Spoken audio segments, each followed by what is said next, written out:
Hello guys, in this quick video I'm going to show you how to add your shipping address in Shein. This is how to do it. Open the app, click on me at the bottom right corner. Now click on the gear icon, which is the settings at the top right corner.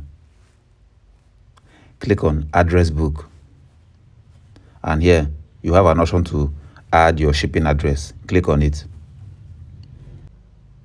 Here you have to fill in all the details. I'm going to do that real quick. When you're done filling all the information, what you have to do is to click on make default, so that this will be your default address. Now click on save. It's going to look like this. And now you have successfully added a shipping address in your Shein app.